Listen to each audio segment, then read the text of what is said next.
Todo verdadero creyente se encuentra en un proceso de santificación a través del cual nos vamos pareciendo cada vez más al carácter, a la imagen de nuestro bendito Señor y Salvador Jesucristo, a la vez que vamos muriendo cada vez más a todas aquellas actitudes, a todos aquellos rasgos de carácter que son contrarios a nuestro Señor. Sin embargo, no todos los cristianos están conscientes del papel tan importante que juegan las emociones en ese proceso de cambio. No todos estamos conscientes del tremendo obstáculo que las emociones pueden llegar a ser cuando no ocupan un lugar correcto en nuestras vidas. Y ese es precisamente el tema que yo quisiera tratar en esta mañana.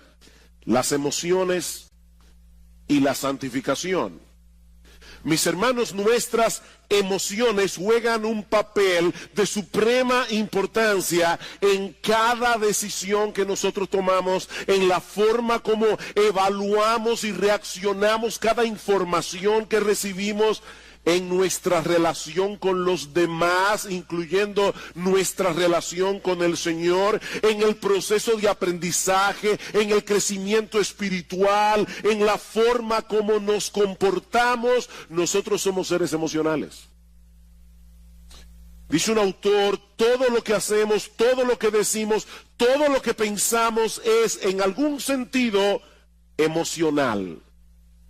De hecho, constantemente nosotros nos encontramos revelando lo que hay en nuestros corazones en forma o en función de nuestras emociones. ¿Cuántas veces nosotros decimos, me siento de esta o de aquella manera? Todo el tiempo. Ya yo no me siento igual con respecto a esta persona. No me siento igual que antes. Somos seres emocionales. Eso es parte, mis hermanos, de lo que somos, como fuimos creados a imagen y semejanza de Dios. Ahora, ¿cómo funcionan nuestras emociones?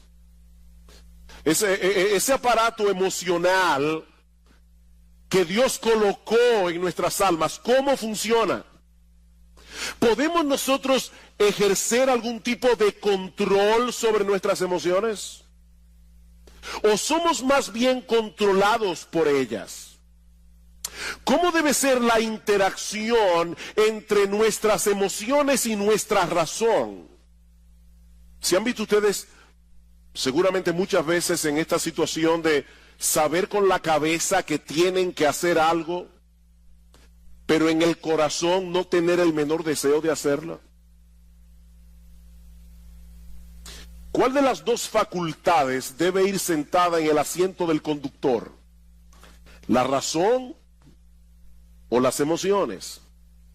Bueno, esas son algunas de las preguntas que yo quisiera responder en esta mañana, y no tengo ningún texto específico que vamos a estar exponiendo. Vamos a ver una perspectiva bíblica general del manejo de las emociones, comenzando con una perspectiva del funcionamiento de nuestras emociones.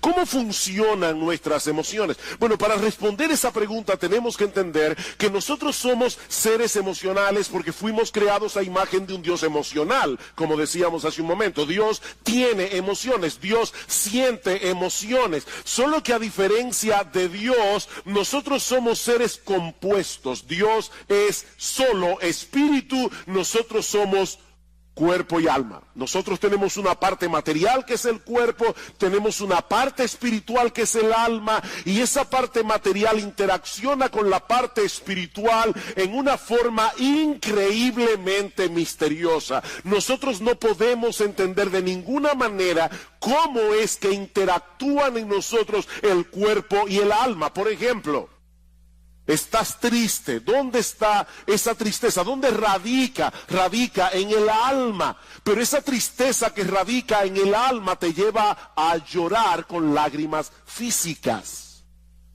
que tú puedes palpar. Eso activa tu glándula, yo no sé cómo se llama eso, pero las glándulas lacrimales. Y es algo puramente espiritual. Un temor extremo te puede paralizar, te puede dejar sin voz. Un fuerte sentido de culpabilidad puede enfermarnos. Probablemente eso fue lo que le pasó a David cuando dice en el Salmo 32 que mientras él cayó su pecado con Betsabé, se envejecieron sus huesos. Y dice David, se volvió mi verdor en sequedades de verano. David se consumió físicamente por causa de su pecado. Ahora, noten algo muy importante aquí. En todos estos ejemplos que yo acabo de dar, de reacciones emocionales, existe una condición previa que nosotros evaluamos y a la cual reaccionamos, y eso produce emociones. En otras palabras, nuestras emociones tienen una estrecha relación con nuestra percepción o con nuestra evaluación de las cosas. Esa percepción puede ser real, puede no ser real, pero el hecho de que nosotros percibamos la realidad de cierta manera es lo que produce en nosotros una reacción emocional. Por ejemplo, el sufrimiento del Señor Jesucristo en el huerto de Getsemaní era real, causado por la perspectiva de un dolor real. El Señor sabía que unas horas más tarde Él iba a estar colgado de una cruz e iba a recibir sobre sí todo el peso de la ira de Dios por causa de nuestros pecados. ¿Qué produjo eso en el Señor? Mi alma está muy triste hasta la muerte, dijo Cristo. La perspectiva de ese dolor, que era real, produjo en el Señor una reacción emocional. Ahora, puede darse el caso de una persona que experimenta una agonía real en su corazón ante la perspectiva de un problema irreal. La Biblia dice, no os afanéis por el día de mañana. ¿Cuántas personas están esperando un problema que nunca llega, pero lo sufren como si fuera real? Aquí tenemos una agonía real producida por una cosa irreal. De manera que las emociones, mis amados hermanos, no se producen en nosotros porque sí. Nuestras emociones no son meras reacciones químicas, como dicen algunos, sobre las cuales no tenemos ningún control. Nuestras emociones se producen como resultado de nuestra percepción o evaluación de las cosas. Por eso alguien ha dicho muy atinadamente que nuestras emociones revelan nuestras creencias y revelan nuestros valores. Nuestras emociones revelan nuestras creencias, revelan nuestros valores. Yo no tengo temor de perder aquello que a mis ojos tiene poco o ningún valor. Eso no me causa tristeza. Así que aquello que te causa una profunda tristeza es lo que revela dónde están tus valores. ¿Qué es lo que tú colocas por encima de lo demás? Yo no me airo por lo que no me importa. Las emociones siempre tienen un objeto en la mira que a nuestros ojos posee algún valor. Brian Borgman dice, por ejemplo, pensar en la ira no produce ira.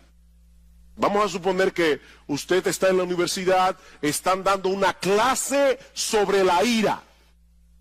Eso no produce ira. Pero pensar en el aborto sí lo produce. ¿Se dan cuenta?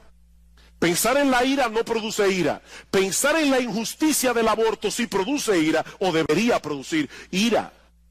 Ahora, por supuesto, eso no significa que antes de experimentar una emoción nos detenemos a evaluar conscientemente lo que está sucediendo a nuestro alrededor para luego reaccionar. Eso es algo que ocurre de manera instantánea. Por ejemplo, si en medio de la noche, a las 3 de la mañana, tú estás profundamente dormido, escuchas un ruido atronador en la sala de tu casa, lo más natural es que sientas temor inmediatamente, aunque tú no tengas ni idea de lo que produjo ese ruido.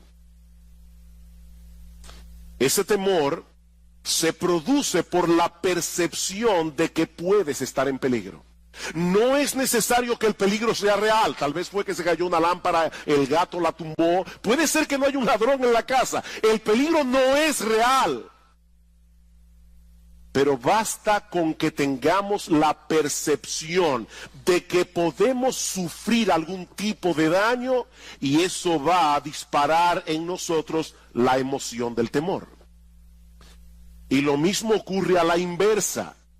Un individuo puede estar tan seguro de que van a darle un aumento de sueldo que él ya lo está disfrutando sin tenerlo en la mano, aunque al otro día lo boten de la empresa.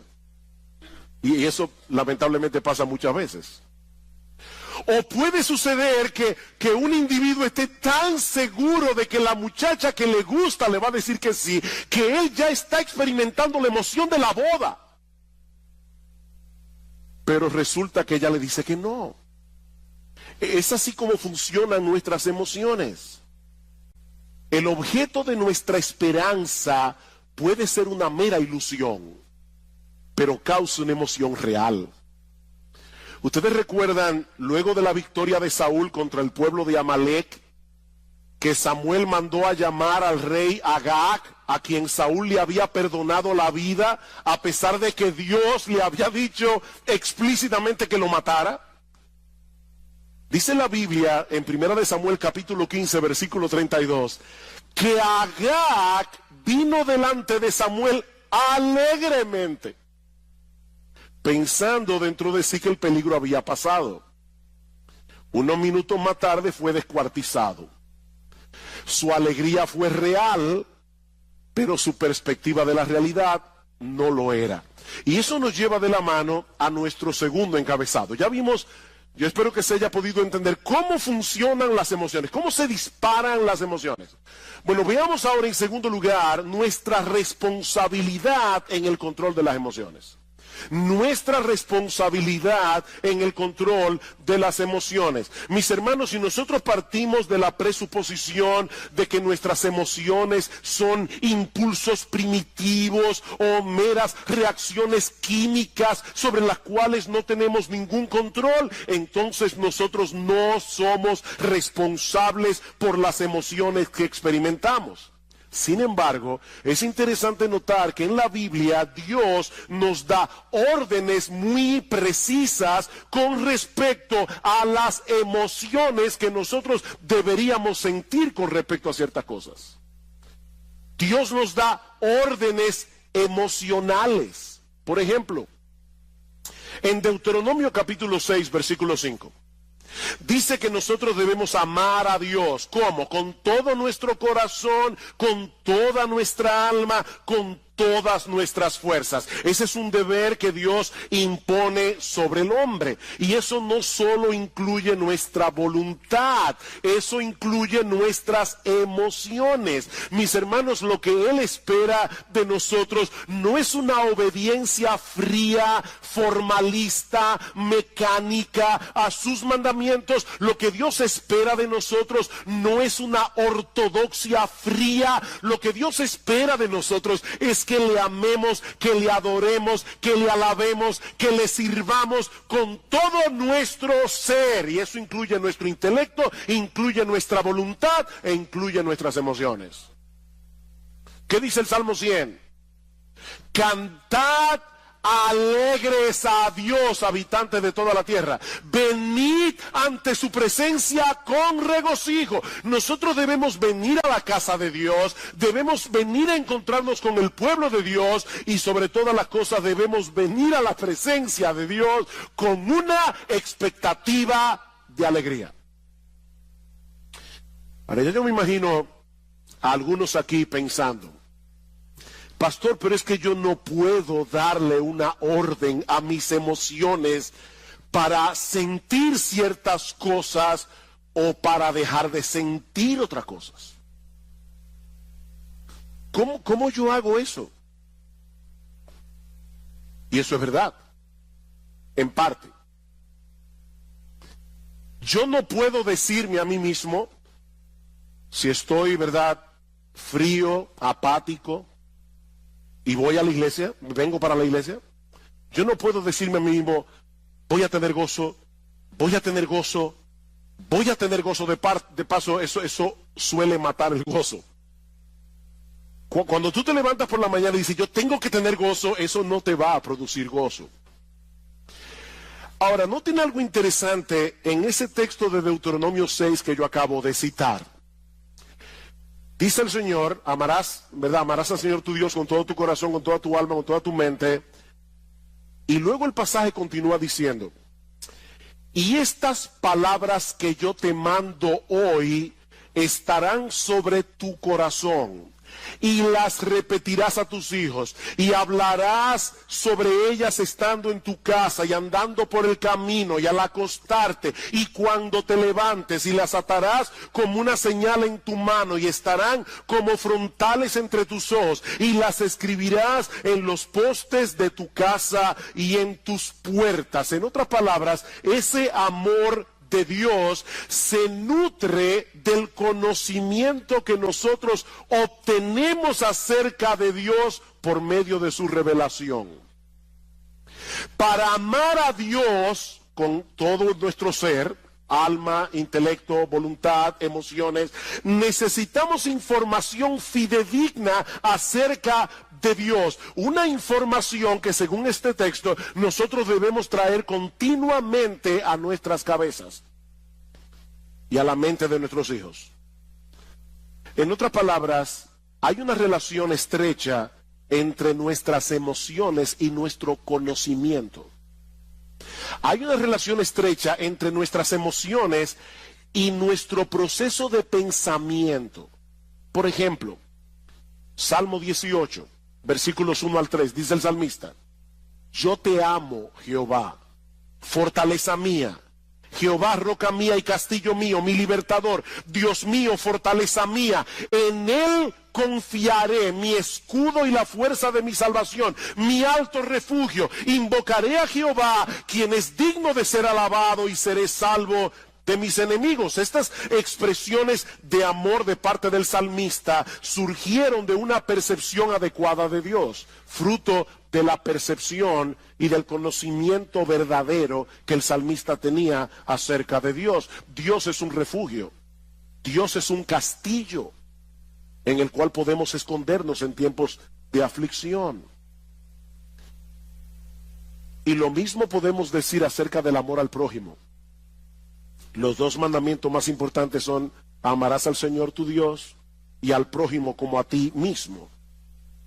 Y eso incluye emociones de compasión, eso incluye emociones de misericordia. Ahora, ¿cómo surgen esas emociones en nosotros? Escuchen este pasaje en Levítico 19:33. Cuando el extranjero morare con vosotros en vuestra tierra, no le oprimiréis. Como a un natural de vosotros tendréis al extranjero que mora entre vosotros, y lo amarás como a ti mismo, porque extranjero fuisteis vosotros en la tierra de Egipto. ¿Se dieron cuenta de esa conexión? Lo amarás como a ti mismo, porque extranjeros fuisteis vosotros en la tierra de Egipto. En otras palabras, la memoria de sus penurias, cuando ellos eran extraños, extranjeros y esclavos en Egipto, podía disponer sus corazones a experimentar misericordia y compasión por los extranjeros. El hecho de ponernos conscientemente en el lugar del que sufre es una forma de cultivar algunas emociones que generalmente acompañan un amor genuino al prójimo. ¿Saben cuál es nuestro problema? Nosotros vivimos tan centrados en nuestro pequeño mundo, en nuestro pequeño reino, que no nos ponemos en el lugar de los demás y consecuentemente no sentimos las emociones que deberíamos sentir asociadas con el amor al prójimo. Somos demasiado egocéntricos. Así que, hermanos, nosotros somos responsables por el cultivo de emociones piadosas. Somos responsables. En Romanos capítulo 12, el apóstol Pablo da una serie de mandatos. Y observen cómo cada uno de estos mandatos va conectado con nuestra vida emocional. El que preside debe hacerlo con solicitud. El que hace misericordia debe hacerlo ¿cómo? Con alegría. Debemos aborrecer lo malo, debemos seguir lo bueno. Amaos los unos a los otros con amor fraternal. En lo que se requiere diligencia, no debemos ser perezosos. Debemos ser fervientes en el espíritu. Debemos ser gozosos en la esperanza. Debemos ser sufridos en la tribulación. Emoción tras emoción tras emoción, conectado con nuestros deberes. La vida cristiana que es digna de Dios y de su agrado, mis amados hermanos, incluye un sano despertar de nuestras emociones. Y eso me lleva ahora a mi tercer y último encabezado. Ya vimos cómo funcionan las emociones, ya vimos la responsabilidad que tenemos de controlar nuestras emociones. Veamos ahora el papel que juega la verdad en el control de nuestras emociones. El papel que juega la verdad en el control de nuestras emociones. Ya hemos visto que las emociones tienen una estrecha relación con nuestro entendimiento, con nuestra evaluación de lo que percibimos. Por lo tanto, mis hermanos, los pensamientos con los que llenamos nuestras mentes, aquellos pensamientos que son el objeto de nuestra meditación, jugarán un papel de suprema importancia en las emociones que sentimos, para bien o para mal. Por eso Pablo dice en Romanos capítulo 12 que nosotros no debemos conformarnos a este siglo, sino que debemos ser transformados por medio de la renovación de nuestro entendimiento. El proceso de santificación en la vida cristiana tiene como centro operativo nuestro entendimiento, no nuestras emociones. ¿Oyeron eso, hermanos? El proceso de santificación tiene como centro operativo nuestro entendimiento, no las emociones. Nosotros llegamos a la vida cristiana con muchas mentiras en nuestras mentes que ahora deben ser gradualmente desplazadas por la luz de la verdad de Dios revelada en su palabra. Eran estas mentiras las que estaban detrás de todo comportamiento pecaminoso y de toda emoción pecaminosa. Vamos a Efesios capítulo 4, versículo 17.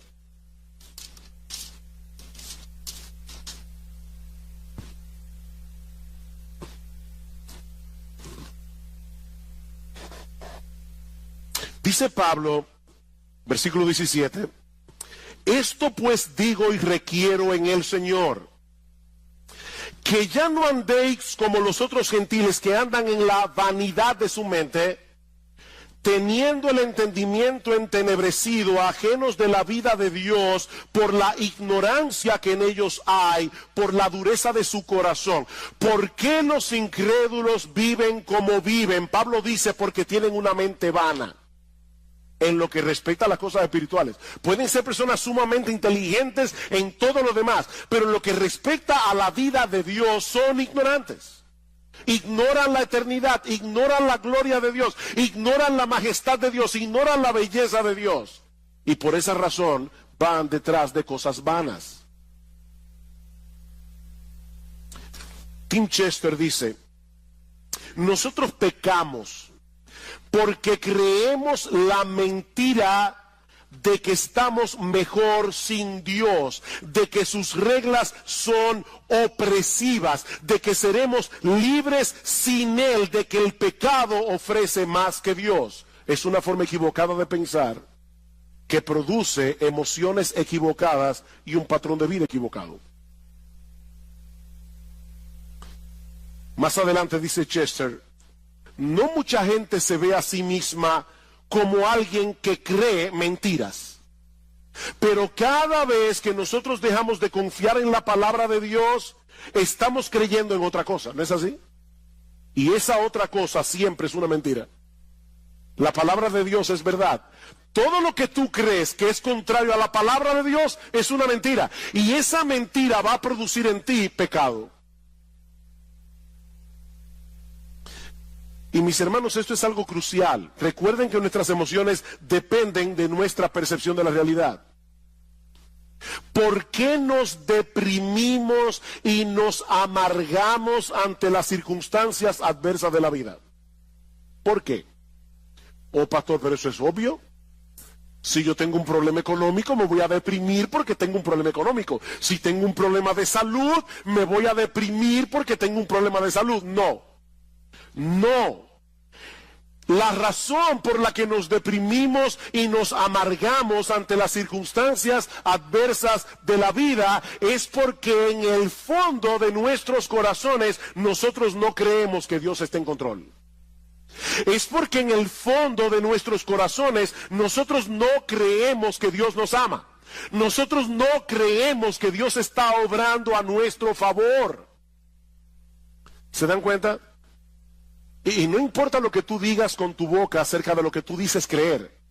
No, tu vida emocional revela qué es lo que tú realmente crees. Alguien decía que hay una brecha, un abismo entre lo que nosotros creemos en teoría y lo que creemos en la práctica. Hay una brecha allí. Déjenme ponerles un ejemplo. Y quiero ser lo más práctico que yo pueda, por eso estoy poniendo muchos ejemplos en esta mañana, porque este no es un tema fácil de entender. No es algo tan fácil de agarrar conceptualmente.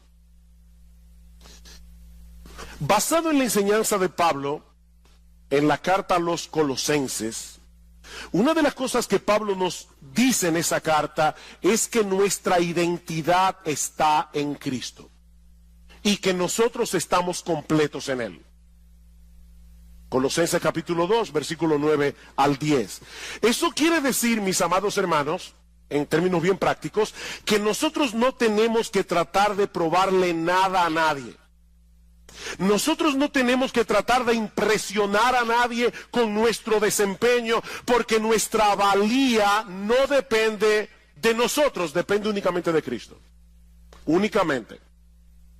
De hecho, como decíamos cuando predicamos la serie de Colosenses, nosotros ni siquiera tenemos que tratar de impresionar a Dios, porque ya Jesús lo impresionó por nosotros. Ahora bien, un creyente puede estar aquí hoy en la mañana escuchando esto que yo acabo de decir como una declaración, nuestra valía, nuestra identidad, todo está en Cristo, nosotros estamos completos en Cristo. Un creyente puede estar aquí hoy, ahora mismo, en esta mañana, y estar asintiendo a esta enseñanza bíblica con todas sus fuerzas. Si nuestra identidad está en Cristo, o como dice Pablo en el capítulo 3 de Colosenses, nuestra vida está escondida en Él. Pero resulta que mañana, cuando este individuo que está aquí sentado hoy llega a su trabajo, le dan la información de que él ha sido despedido. Era un trabajo muy bien remunerado en una empresa muy reconocida. Ahora, esta persona tiene buenos ahorros, ha recibido una abundante remuneración por sus prestaciones laborales. Sin embargo, ahora se siente profundamente abatido, profundamente deprimido, porque en su mente él ha perdido su razón de ser en la vida. Antes él era alguien, porque él trabajaba en esta empresa tan reconocida.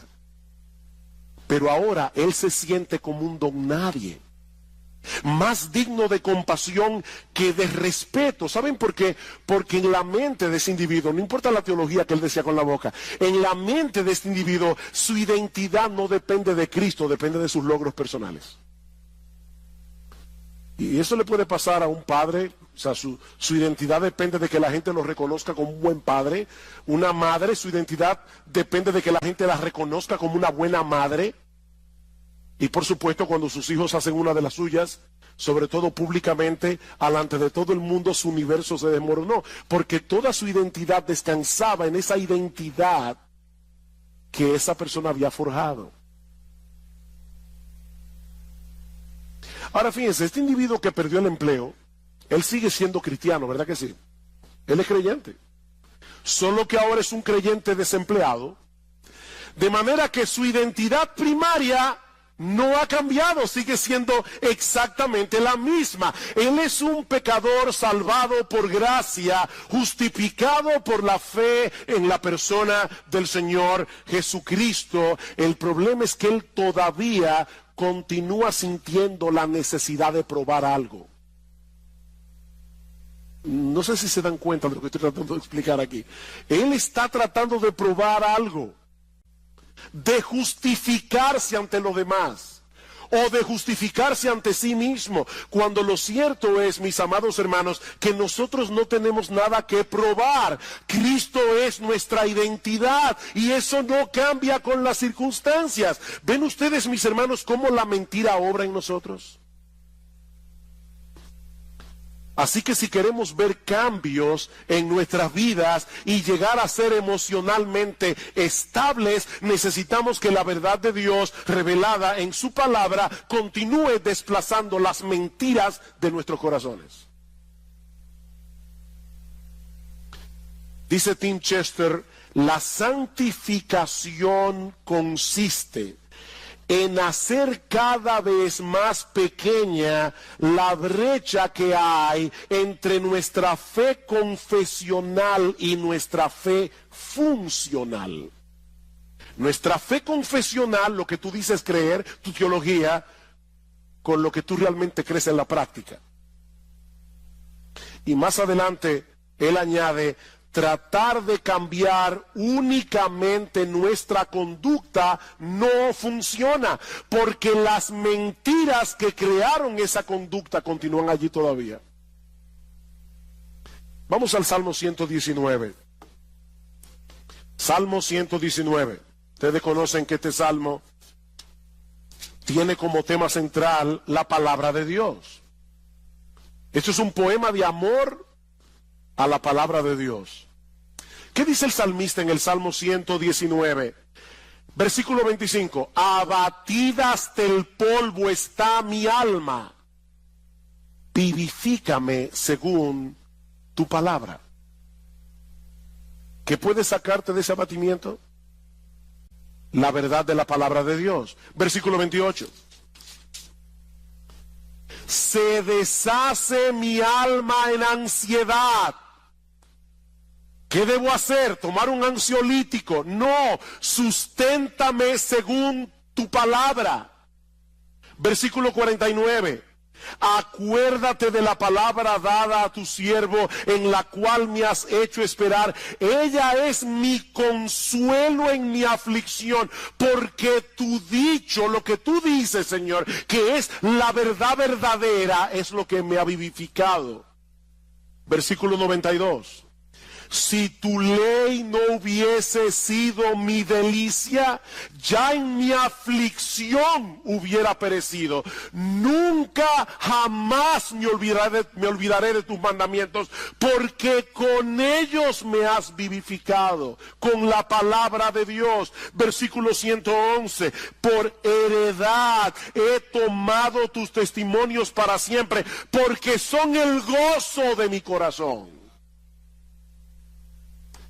Mis hermanos, ¿qué es lo que el salmista está diciendo aquí? Que es la verdad de Dios revelada en su palabra la que nos hace libres. Es la verdad de Dios revelada en su palabra la que nos consuela. Es la verdad de Dios revelada en su palabra la que levanta nuestra alma abatida. Es la verdad de Dios revelada en su palabra. Es el evangelio, mis hermanos, lo que nos hace libres. Es la verdad revelada en la palabra de Dios la que debe ir sentada en el asiento del conductor de nuestras vidas, no las emociones.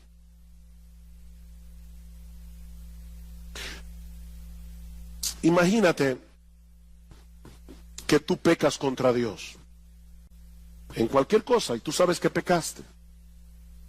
El Espíritu Santo te redarguye de pecado. Tú le pides perdón a Dios. Déjame hacerte una pregunta, que quiero que respondas allí donde estás en tu corazón. ¿Cuántas veces tú has pecado contra Dios, le has pedido perdón por tus pecados y sigues sintiéndote culpable? ¿Cuántas veces? ¿Cuántas veces tú pecas contra Dios, pides perdón y todavía hay una voz dentro de ti que te dice, qué fácil? Después que hiciste lo que te dio la gana, ahora tú quieres venir delante de Dios para que te perdone. Aquí las emociones nos están traicionando. Porque la Biblia dice que si confesamos nuestros pecados, Él es fiel y justo para perdonar nuestros pecados y limpiarnos de toda maldad. ¿A quién tú le vas a creer? ¿A tu aparato emocional que te hace sentir no perdonado, o a la promesa de Dios de que si confesamos nuestros pecados, Él es fiel y justo para perdonar nuestros pecados y limpiarnos de toda maldad? La palabra de Dios está por encima de nuestras emociones. Es que Dios ha dicho claramente que Él nos perdona cuando nosotros confesamos nuestros pecados. No debemos sentar las emociones en el asiento del conductor. Mis hermanos, si no nos mantenemos predicándonos a nosotros mismos estas verdades, no vamos a poder mantener un saludable control de nuestra vida emocional. Salmo 103, versículo 2. Estaba leyendo este salmo ayer. Bendice, alma mía, a Jehová, y bendiga todo mi ser su santo nombre. Bendice, alma mía, a Jehová, y no olvides ninguno de sus beneficios. Él es quien perdona todas tus iniquidades. Él es el que sana todas tus dolencias. Él es el que perdona todas tus iniquidades. Pero lamentablemente muchos creyentes olvidan este aspecto fundamental de la vida cristiana. Como dice Sinclair Ferguson, nuestro problema es que pensamos con nuestros sentimientos, no con la cabeza. Nosotros pensamos con el corazón, pensamos con los sentimientos. Tengo que poner otro ejemplo. ¿Qué debe hacer un creyente que no siente gozo en Dios? ¿Alguna vez has venido a la iglesia y estás cantando y tú tienes el corazón como un témpano de hielo? ¿Eso nunca te ha pasado? Te felicito. A mí me ha pasado. ¿Y saben qué es hablando en buen dominicano, lo que da más cuerda cuando uno está así? Tener un hermano al lado que está encendido en fuego. Uno está aquí tratando de alabar a Dios, pero uno sabe que está con el corazón como un témpano de hielo, y el hermano que está aquí al lado él está en el cielo. ¿Qué debe hacer un creyente en esa situación? Él debe, una de las cosas que él no debe hacer, es fingir una emoción que él no tiene. No hagas eso es mentira. Pero una de las cosas que tú debes hacer es recordarte a ti mismo que Dios sigue siendo nuestro gozo y aceptarlo por fe. Aunque en ese momento no estés sintiendo nada, Dios sigue siendo nuestro gozo. Yo debo aceptarlo por fe. Tu gozo no va a retornar pensando en el gozo o deseando el gozo, sino enfocándote en las verdades acerca de Dios reveladas en su palabra. Es mirando a Dios, no al gozo. No persigas al gozo, persigue a Dios. ¿Cómo yo persigo a Dios? Enfocando mi mente en lo que Él me ha dicho que Él es en su palabra. Y yo voy a comenzar a recordar atributo tras atributo tras atributo de lo que Dios revela de sí mismo en su palabra, hasta que mi corazón comience a arder otra vez. Y puede ser que eso no pase inmediatamente. Eso puede tomar horas, eso puede tomar días, pero nosotros vamos a estar luchando con el ángel hasta que Él nos bendiga. ¿Te sientes temeroso porque tú no tienes el control de muchas cosas que pueden ser una amenaza eventual en tu vida? Recuerda que nuestro Dios es grande y todopoderoso. Todas las cosas que existen fueron creadas por Él, y Él está en control de todas y cada una de ellas. Dice en Mateo capítulo 10, versículo 29 al 31, que no se cae un pajarito del cielo sin que la voluntad de Dios así lo permita. ¿Saben lo que ocurre cuando no confiamos en el control soberano de Dios?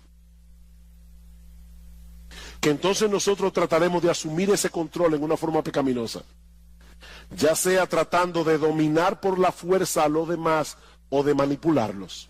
La manipulación no es más que un intento de tomarle a Dios el control. Yo quiero controlar a las personas a mi alrededor. Otro ejemplo. ¿Te has dado cuenta que muchos de los pecados que nosotros cometemos tienen que ver con nuestro afán de obtener la aprobación de otros o por temor a que otros te rechacen? ¿Tú te has dado cuenta de ese movimiento de tu corazón? La Biblia le llama eso temor a los hombres.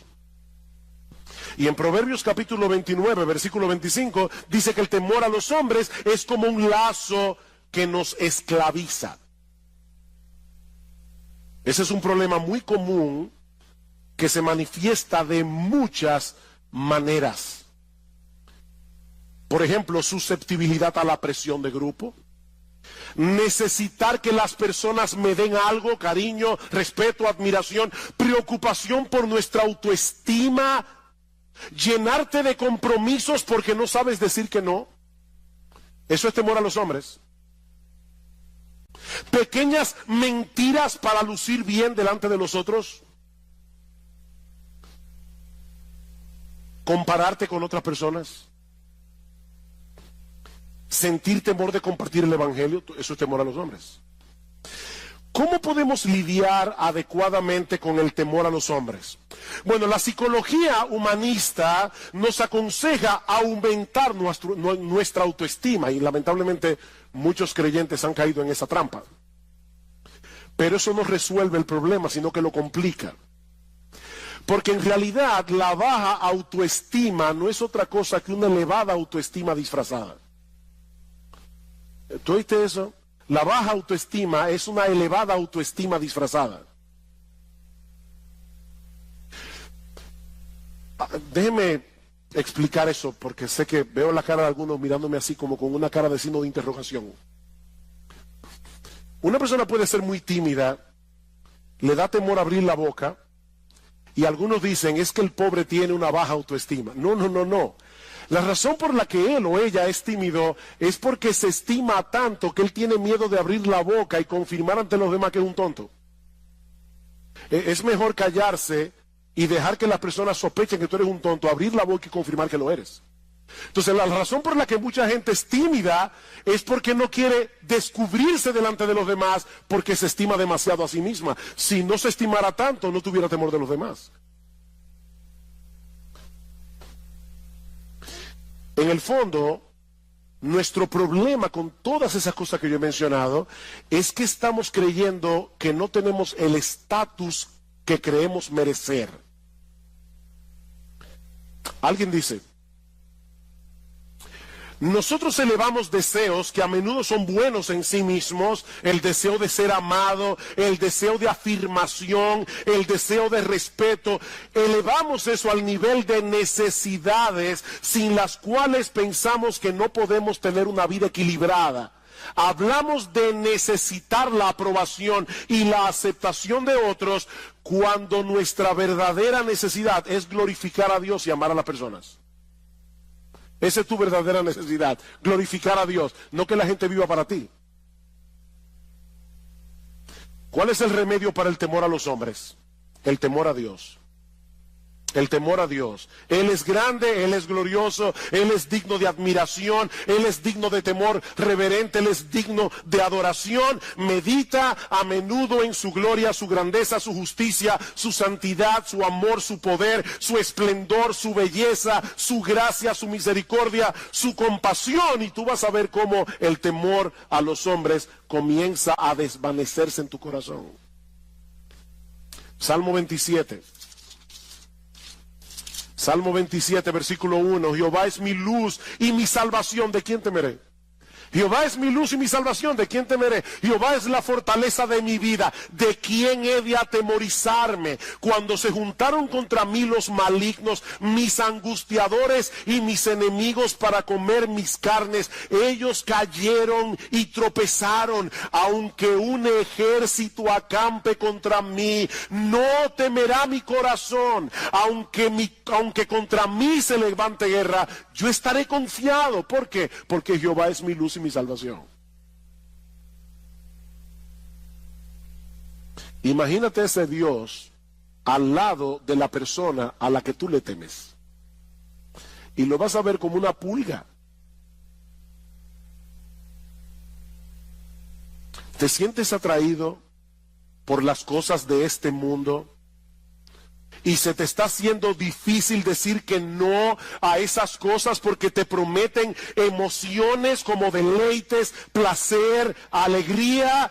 Una vez más, mis amados hermanos, la respuesta de la Biblia no es escoger entre un santo aburrimiento y un pecado entretenido. No. La Biblia nos invita más bien a buscar ese deleite, ese placer, esa alegría en el único lugar donde realmente puede ser hallado, en Dios mismo. En Dios mismo. ¿Recuerdan ustedes lo que Cristo le dijo a la mujer samaritana? El que bebiere de esta agua volverá a tener sed, mas el que bebiere del agua que yo le daré no tendrá sed jamás, sino que será en él una fuente de agua que salte para vida eterna. ¿Qué es esa fuente de agua? ¿Saben qué es esa fuente de agua? Dios mismo.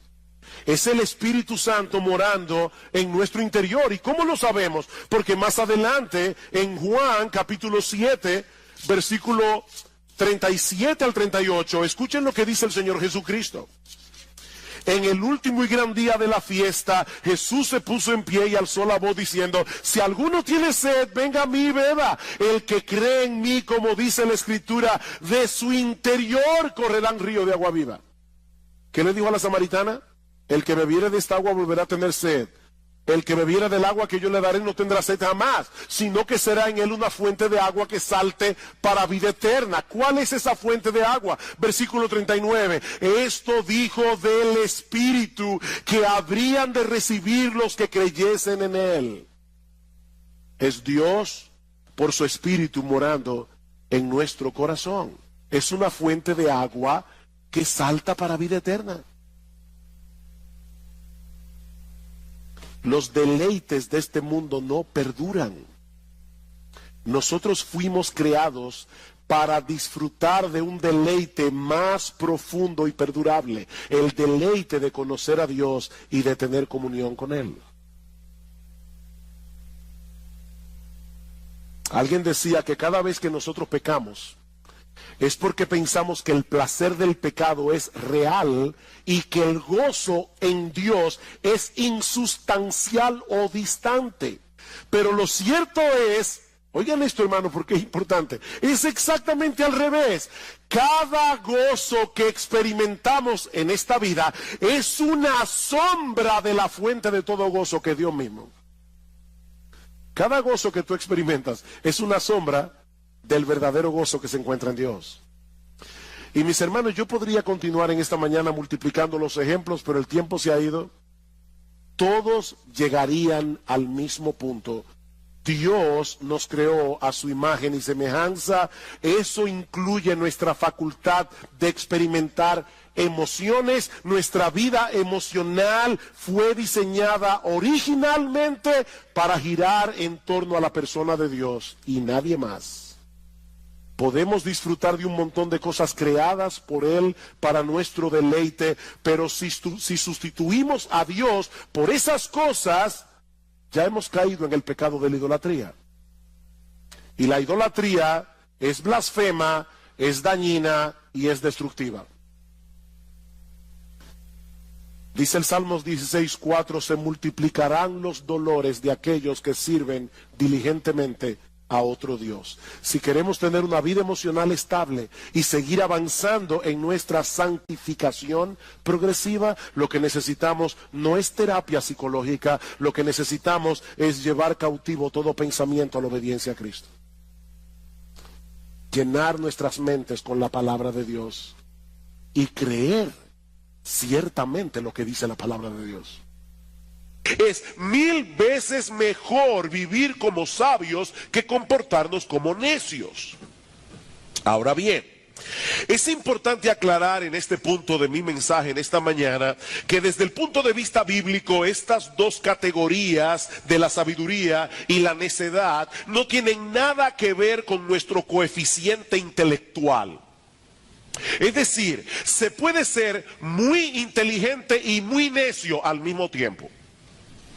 De hecho, muchas personas con un alto coeficiente intelectual viven muy neciamente. ¿Qué es un necio según la Biblia?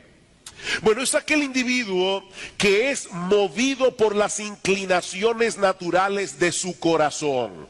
Sus deseos y apetitos son tan determinantes que no les permiten a este hombre o a esta mujer actuar con prudencia y discernimiento.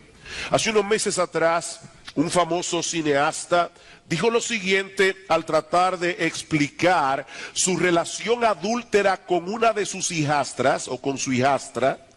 Él dijo, el corazón quiere lo que quiere. No hay lógica para estas cosas. Tú conoces a alguien y te enamoras de ella, eso es todo. Es a eso que la Biblia llama necedad. El corazón quiere lo que quiere. El necio es gobernado por sus deseos y apetitos. El necio es impulsivo, arrogante, egocéntrico y a la corta o a la larga termina haciendo daño. Porque a él no le importan las consecuencias de sus actos. Dice en Proverbios capítulo 23, versículo 9, no hables a oídos del necio porque menospreciará la prudencia de tus razones. En otras palabras, tus argumentos pueden ser muy convincentes, pero el necio se mueve por sus apetitos, no por su razón. Así que la sabiduría es infinitamente superior a la necedad. Sin embargo, Salomón introduce esta sección del libro con un ejemplo que nos ayuda a tener una perspectiva realista de la sabiduría, mostrándonos que en este mundo donde impera la necedad, la sabiduría tiene que vencer muchos obstáculos. Eclesiastés capítulo 9, versículo 13. También vi esta sabiduría debajo del sol, la cual me parece grande, una pequeña ciudad y pocos hombres en ella, y viene contra ella un gran rey, y la asedia, y levanta contra ella grandes baluartes, y se halla en ella un hombre pobre, sabio, el cual libra a la ciudad con su sabiduría, y nadie se acordaba de aquel hombre pobre. La historia que nosotros tenemos aquí es muy sencilla. Había una ciudad muy pequeña con muy pocos hombres para defenderla. De repente es asediada por un gran rey que levanta contra ella grandes baluartes. En lenguaje moderno, este rey tenía un enorme poderío militar. De manera que esta ciudad no tiene posibilidad alguna de salvarse humanamente hablando. Pero en ella vive un hombre pobre y sabio, que con su sabiduría libera la ciudad. Salomón no nos dice cómo lo hizo, sino que enfatiza más bien el hecho de que lo hizo, para mostrarnos el gran valor que tiene la sabiduría. De hecho, en el versículo 15, 2 veces se menciona que este hombre era pobre, para resaltar que no fue con sus recursos económicos que él libró la ciudad. No fue que él de repente tuvo dinero suficiente para contratar a un gran ejército, no. Él libró la ciudad con su sabiduría. Pero al mismo tiempo eso nos enseña, mis hermanos, que aunque la sabiduría es valiosa por sí misma, no siempre produce beneficios materiales. No todos los sabios son ricos. Y por supuesto, no todos los ricos son sabios. Ahora, ¿saben cómo respondió la ciudad al beneficio que recibió por la hazaña de este hombre? ¿Acaso celebró una fiesta en su honor o le construyó un monumento? No, la ciudad se olvidó de él, dice Salomón. Después que este hombre libró la ciudad, los ciudadanos siguieron adelante con su vida, de tal manera que poco tiempo después, dice en el versículo 15, ya nadie se acordaba de aquel hombre pobre. Decía Plutarco que hacerle favores a un ingrato era como perfumar a un muerto. Hacerle favores a un ingrato es como perfumar a un muerto.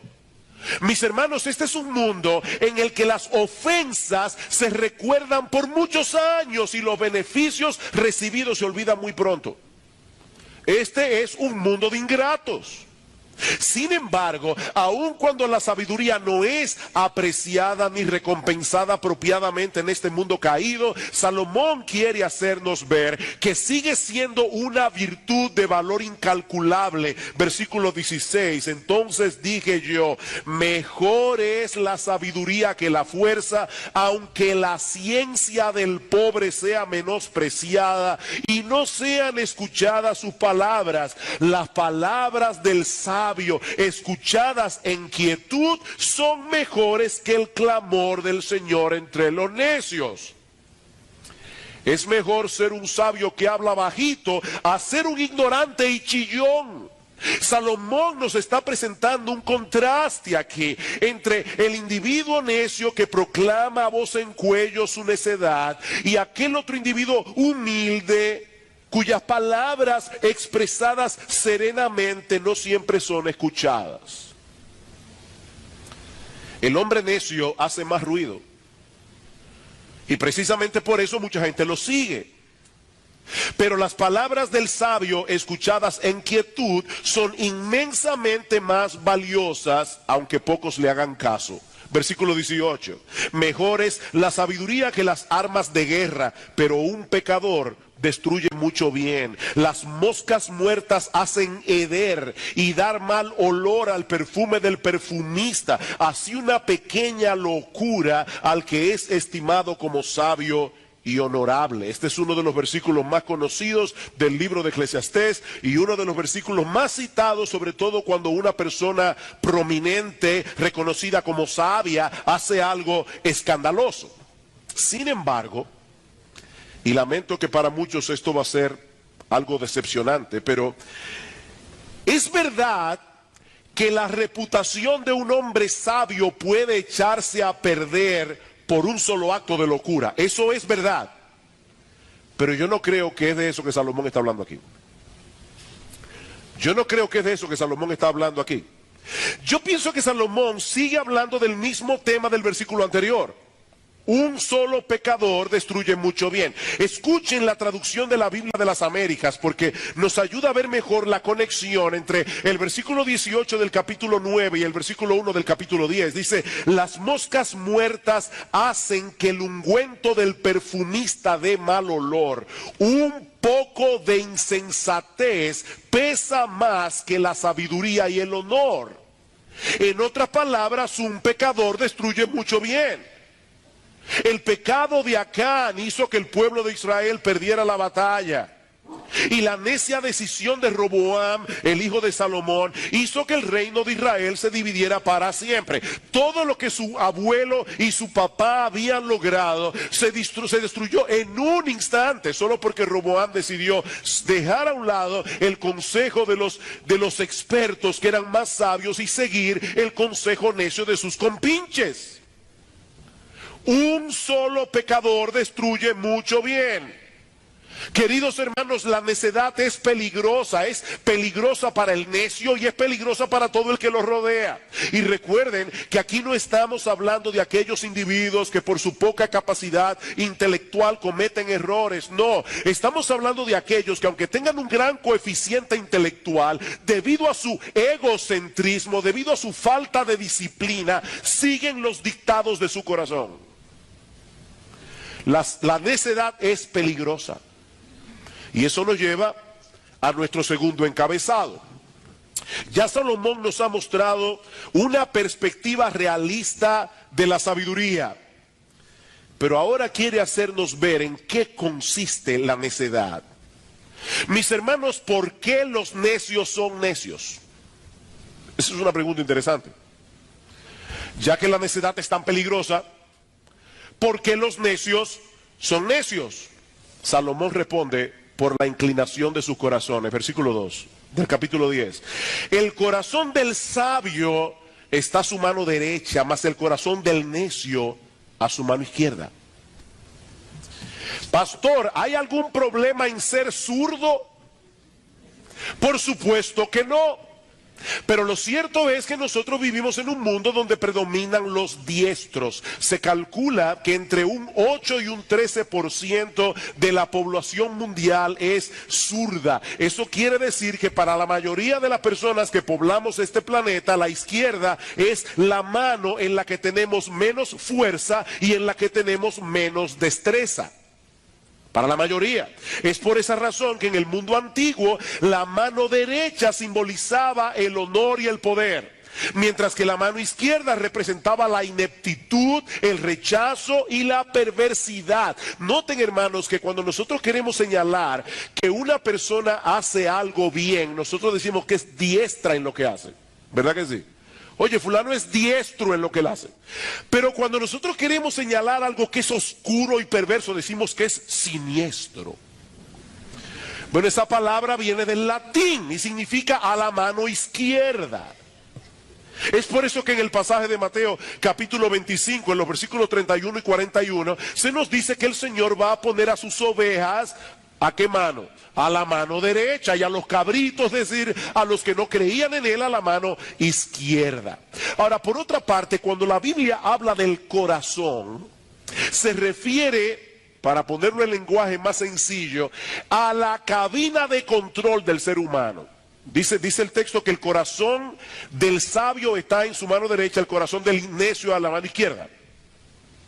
En el corazón es la cabina de control del ser humano. Por eso es que dice en Proverbios capítulo 4, el famoso texto, versículo 23, sobre toda cosa guardada, guarda tu corazón, porque de él mana la vida. Allí se encuentra, como dice Charles Bridges, el centro de nuestros afectos, el asiento del conocimiento, la fuente de donde emanan nuestros propósitos y emociones. Así que, hermanos, lo que Salomón nos está diciendo aquí es que el corazón del sabio lo inclina hacia aquello que es correcto, mas el corazón del necio lo mueve en la dirección opuesta, y es por eso que todo el mundo a su alrededor se da cuenta que el tipo es un necio, versículo 3, y aún mientras va el necio por el camino le falta cordura, y va diciendo a todos que es necio.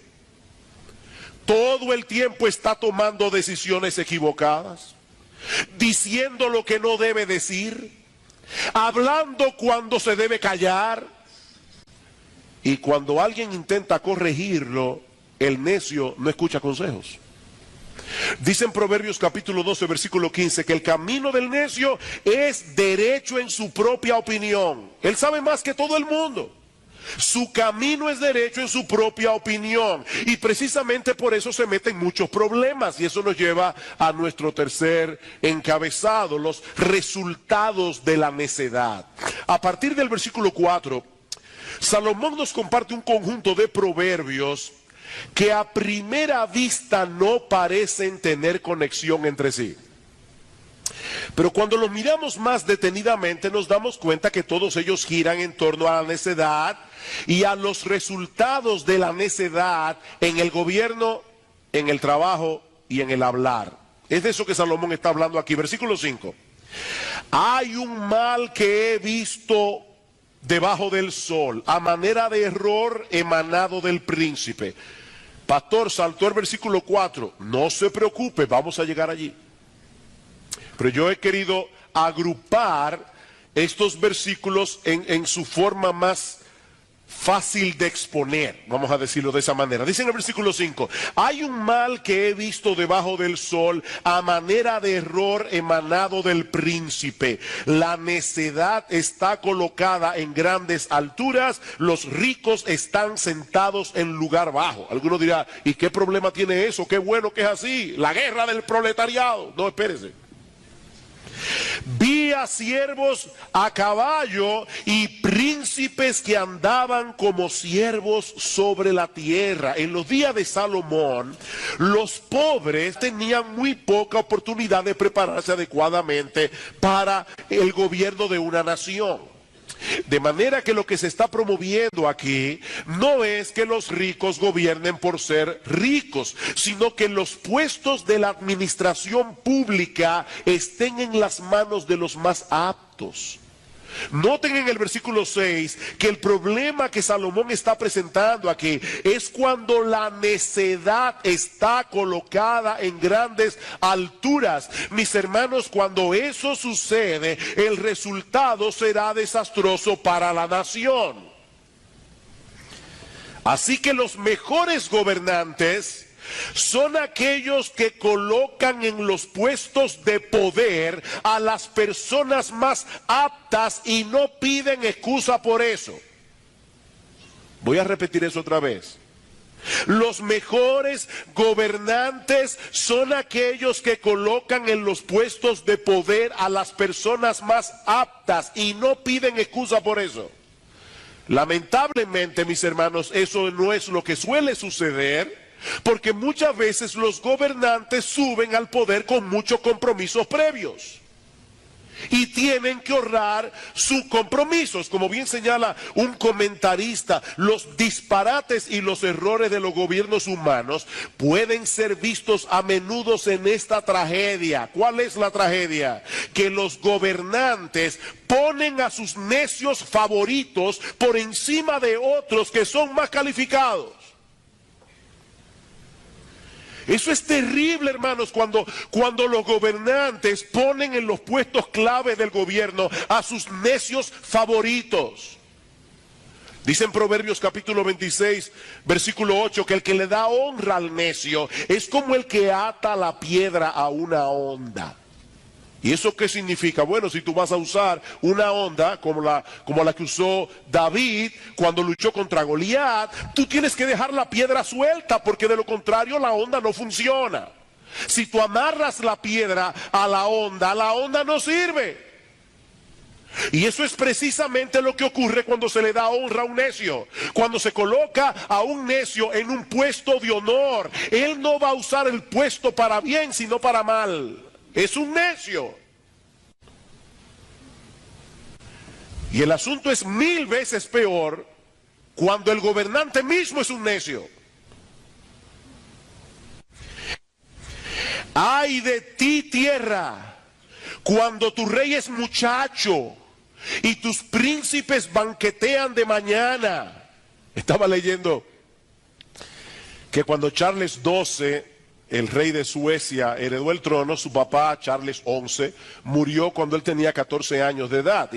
Y Charles XII era un individuo alocadísimo. Él se metía en el apartamento de su mamá a caballo y golpeaba a medio mundo.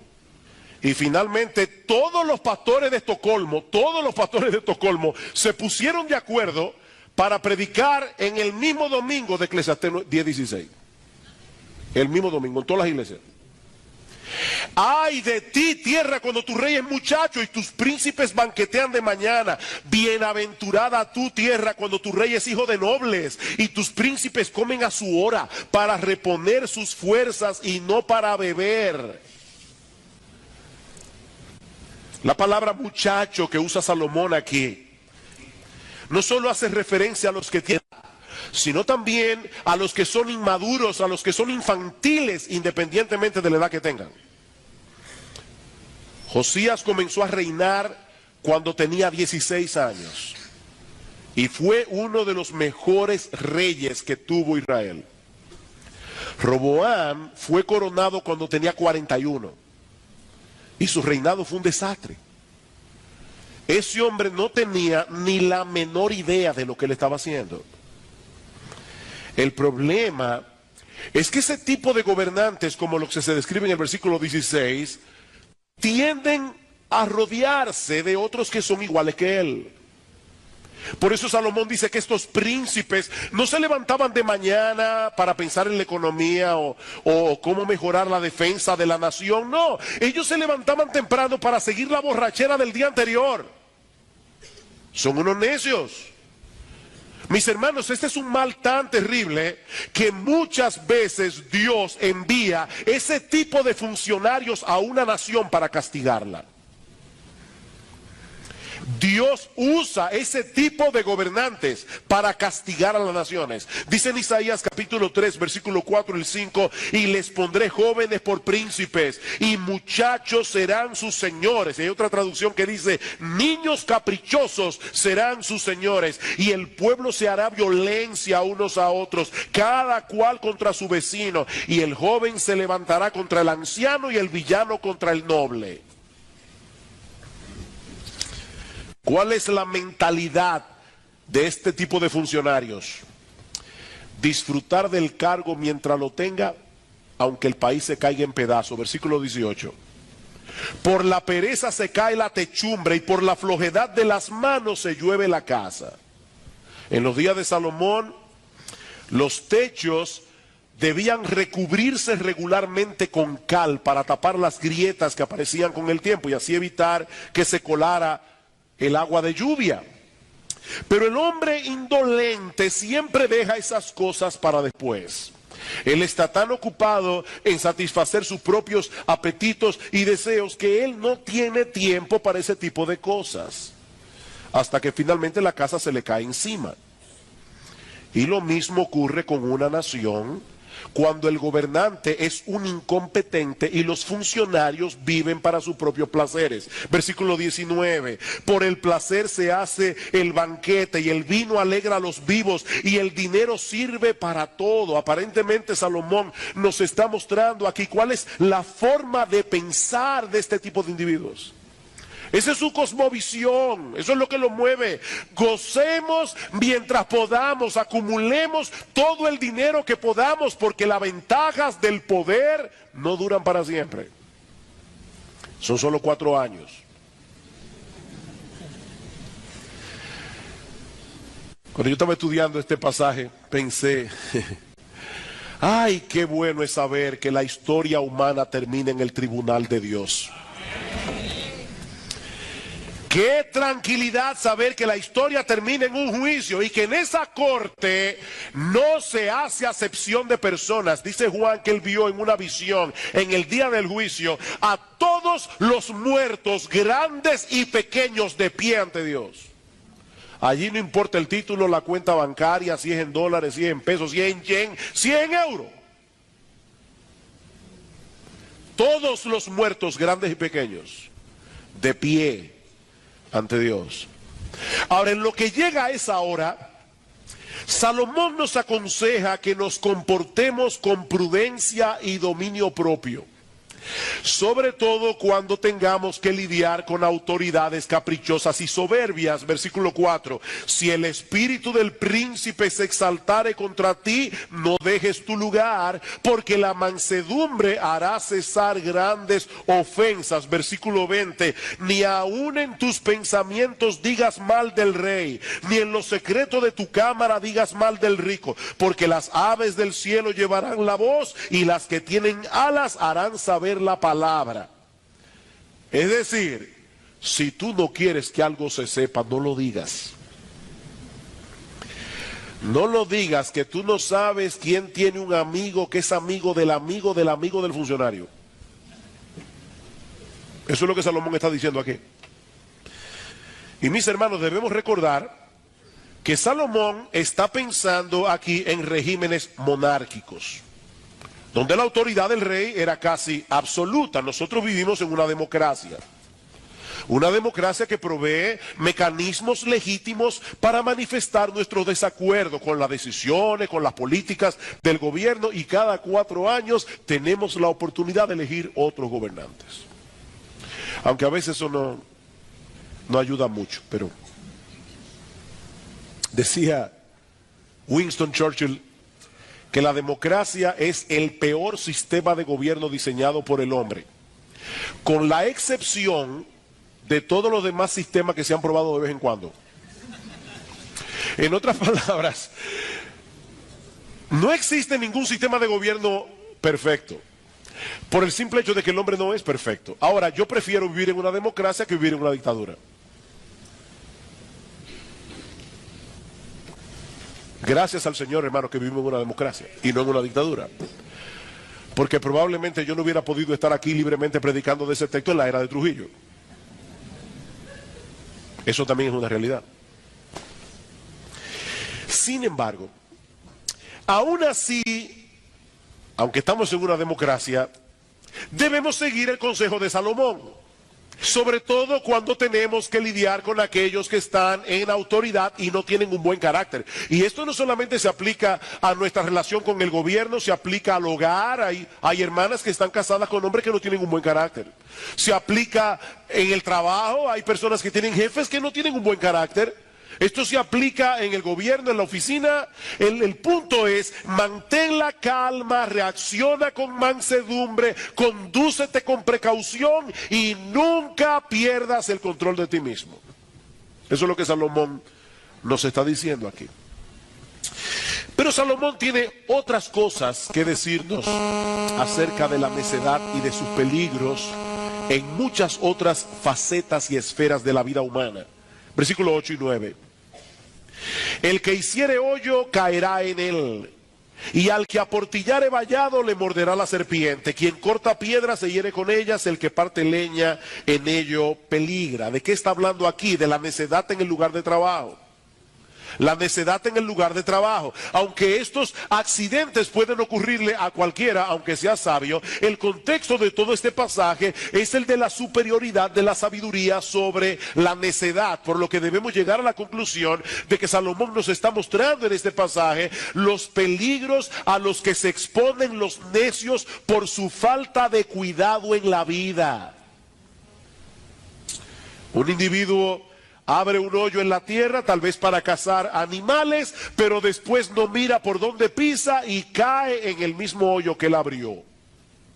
Otro individuo está construyendo una verja de piedra, pero no pone atención a las pequeñas serpientes venenosas que abundan en Israel y que se escondían entre las grietas. Un descuido como ese podía ser mortal.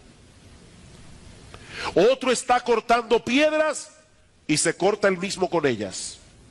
Y algo similar le pasa al que está partiendo leña. ¿Cuál es el punto, mis hermanos? El punto es que una pequeña necedad, una pequeña distracción puede tener resultados fatales. Y en el mejor de los casos, hacernos la vida más difícil. Versículo 10.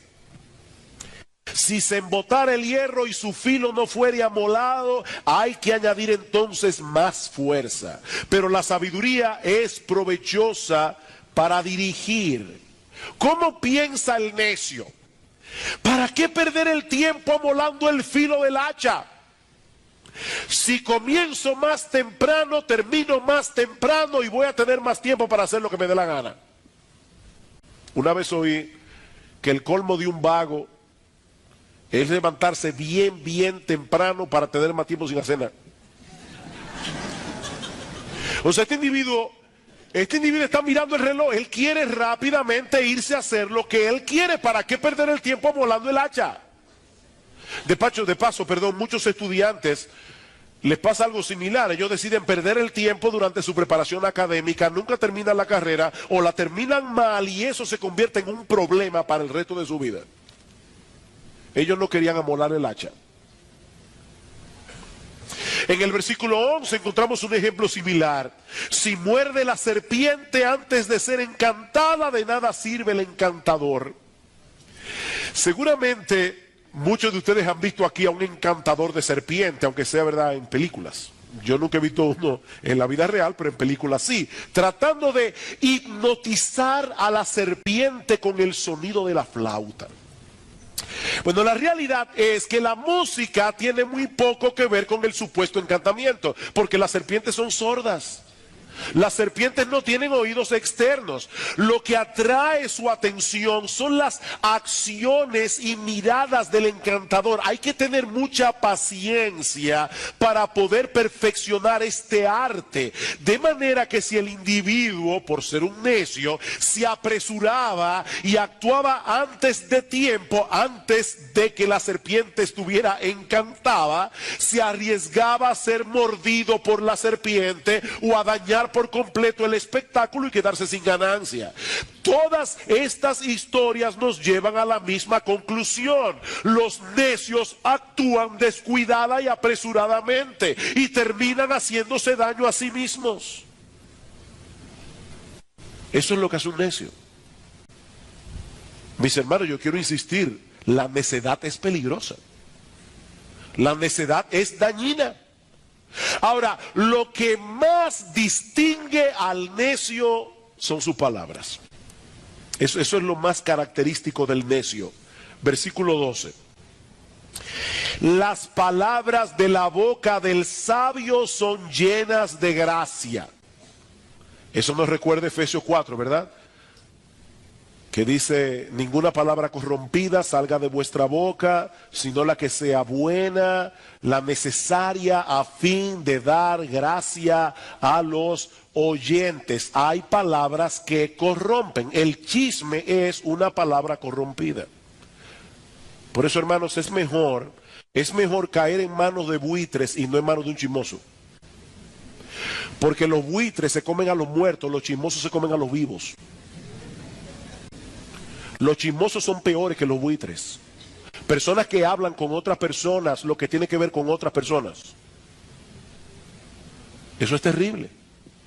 ¿Qué dice aquí? Las palabras de la boca del sabio son llenas de gracia, mas los labios del necio causan su propia ruina. Este es un tema recurrente en el libro de Proverbios y en el resto de la Biblia. El sabio y el necio se descubren en su hablar. Por eso es que dice la Biblia que aún el necio cuando calla pasa por sabio, porque nadie se da cuenta. Se descubren en su hablar.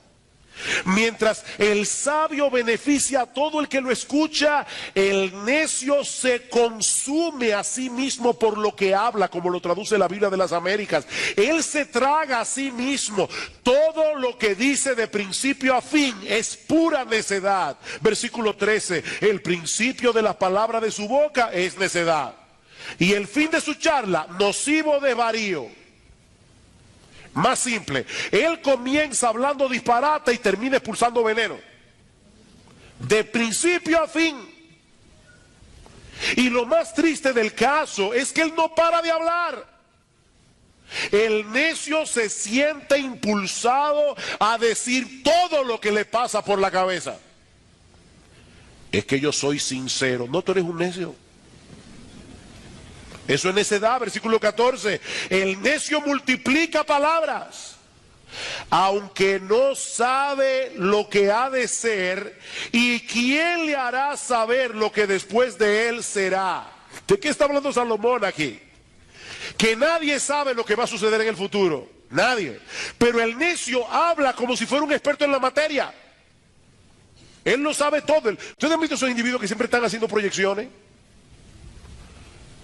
vaticinando lo que va a suceder? Él es un experto. Él cree conocer lo que nadie más conoce, y de ese modo fastidia a todo el mundo con su erudición. Versículo 15. El trabajo de los necios los fatiga porque no saben por dónde ir a la ciudad. Hoy diríamos de un individuo así que se pierde en un ascensor. Pero aún así le encanta opinar de todo. Y sobre todo tener la última palabra. No importa de qué se esté hablando, de política, de economía, de teología. Él es un experto en todo. Él no para de hablar. Él domina la conversación. He ahí el retrato de un necio. Y es evidente, mis hermanos, que Salomón quiere lograr un impacto en nosotros. Él quiere movernos a buscar la sabiduría y a huir de la necedad. La pregunta es ¿cómo? ¿Cómo? ¿Cómo podemos librarnos de este mal? ¿Cómo podemos llegar a ser sabios y evitar la necedad? Bueno, eso es lo que yo quiero responder en los minutos que me quedan. Al inicio de este mensaje nosotros decíamos que un necio es aquel que es gobernado por sus deseos y por sus apetitos. Su deseo de tener lo que quiere y cuando lo quiere es tan determinante que no le permite ejercer discernimiento a la hora de actuar, a la hora de tomar una decisión, a la hora de abrir la boca. ¿Qué es lo que necesitamos entonces? Bueno, antes que nada, mis amados hermanos, amigos que están aquí en esta mañana, debemos reconocer nuestra propia necedad. Por ahí comienza. Por ahí comienza la necedad de haber vivido toda una vida de espaldas a Dios. La necedad de haber seguido toda nuestra vida las inclinaciones de nuestro propio corazón. Dice en Proverbios capítulo 1, versículo 7, que el principio de la sabiduría, el ABC de la sabiduría, la puerta de entrada a la sabiduría es el temor del Señor. Es reconocer que Él es digno de ser adorado, Él es digno de ser amado, Él es digno de ser obedecido y vivir en consecuencia. Pero ¿saben qué, mis amados hermanos, amigos que están aquí en esta mañana? Eso es imposible de hacer en nuestras propias fuerzas. Yo no puedo ser sabio simplemente porque decido ser sabio. Necesitamos desesperadamente a Cristo. ¿Tú recuerdas el relato del hombre pobre pero sabio que rescató una ciudad? Pero yo no pienso que Salomón tenía a Cristo en mente cuando escribió este relato. Pero si hay alguien en la Biblia que encaja perfectamente con esa descripción, es el Señor Jesucristo. Él descendió del cielo a la más absoluta pobreza al encarnarse en el vientre de una virgen en Israel. Dice Pablo en 2 Corintios capítulo 8 que Él, siendo rico, se hizo pobre para que nosotros en su pobreza fuésemos enriquecidos. Cristo se hizo pobre voluntariamente. ¿Para qué? Para librar de la opresión espiritual a millones de hombres y mujeres de toda tribu, pueblo, lengua y nación. Ahora, ¿saben cómo lo hizo? Usando una metodología que desde entonces ha sido considerada por el mundo como una total necedad a través de su muerte en la cruz. A través de su muerte en la cruz, Cristo venció al enemigo haciéndose débil. Increíble. Increíble. Él obedeció perfectamente la voluntad de Dios desde su nacimiento hasta la tumba. Y luego asumió nuestra culpa, recibiendo voluntariamente el castigo que nosotros merecíamos por nuestros pecados. El Dios de toda sabiduría diseñó un plan de salvación para salvar a pecadores culpables sin pasar por alto su justicia. Abrazar ese plan de todo corazón es el primer paso para comenzar a vivir sabiamente. Venir a Cristo en arrepentimiento y fe, reconociendo que sin Él no hay perdón de pecados, no hay reconciliación con Dios, no seremos aceptados en la familia de la fe. Juan 14:6, Él es el camino, la verdad y la vida, dice Cristo, nadie viene al Padre sino por mí. Pero eso es apenas el comienzo. Mis hermanos, escúchenme bien, eso es apenas el comienzo. A partir de ese momento el Señor te da su espíritu. ¿Para qué? Para que puedas entender su palabra. Pero también para que puedas vencer la obstinación de tu propio corazón. De tal manera que puedas transitar por el camino de la buena y perfecta voluntad de Dios revelada en la Biblia y alejarte de la necedad. Volviendo a la conversación entre el espantapájaros y el hombre de hojalata, lo que la Biblia nos hace ver es que tener un buen cerebro no es suficiente. Tener un buen cerebro no es suficiente sin un corazón regenerado.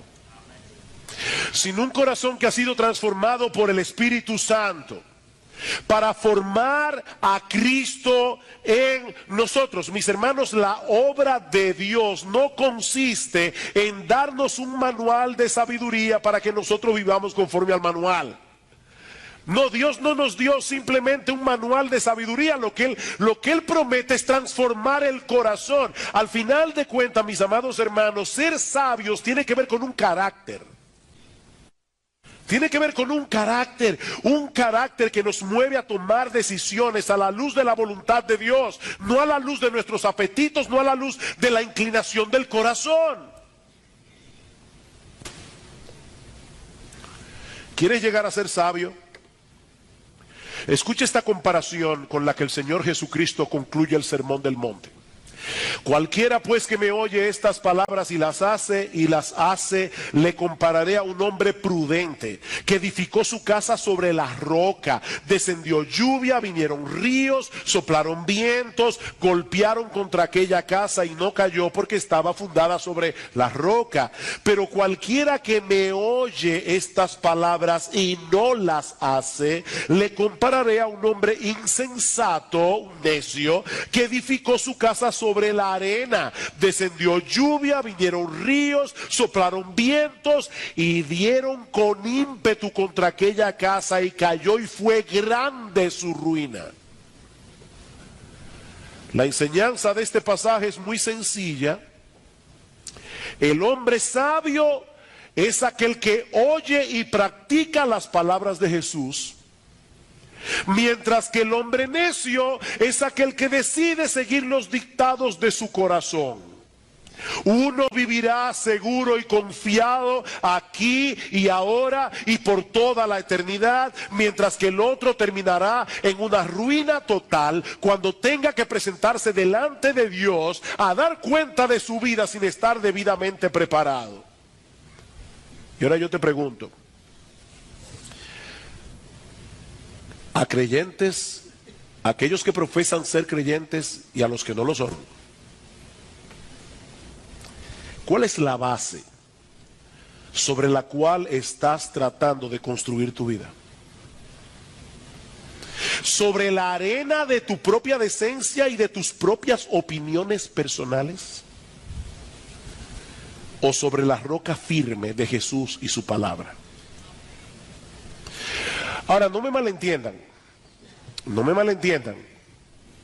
Jesús no vino al mundo a dejarnos un código de conducta que debemos tratar de obedecer para poder llegar al cielo. Él no vino a eso. No, Él vino más bien a llevar a cabo una gran obra de salvación a favor de un montón de hombres y mujeres que no podíamos seguir ese código de conducta para llegar al cielo. Espero eso se haya entendido. Él no vino a dejarnos un código de conducta. Él vino a salvarnos porque nosotros no podíamos seguir ese código de conducta. Mi amigo, nadie se salvará por vivir a la luz de las enseñanzas de Cristo. Nadie se salvará por vivir a la luz de las enseñanzas de Cristo, porque eso es imposible de hacer en nuestras propias fuerzas. Pero cuando Jesús salva a un pecador de pura gracia y solo por medio de la fe, entonces Él le sigue dando la gracia necesaria para andar en sabiduría, obedeciendo la voluntad revelada de Dios en su palabra, no perfectamente, pero sí sinceramente. Por eso es que Pablo dice en 1 Corintios 1:24 que Cristo es poder de Dios y sabiduría de Dios. Cristo es poder de Dios y sabiduría de Dios. Y en Colosenses capítulo 2 versículo 3 dice que en Él están escondidos todos los tesoros de la sabiduría y del conocimiento. Mi amigo, mi invitación en esta mañana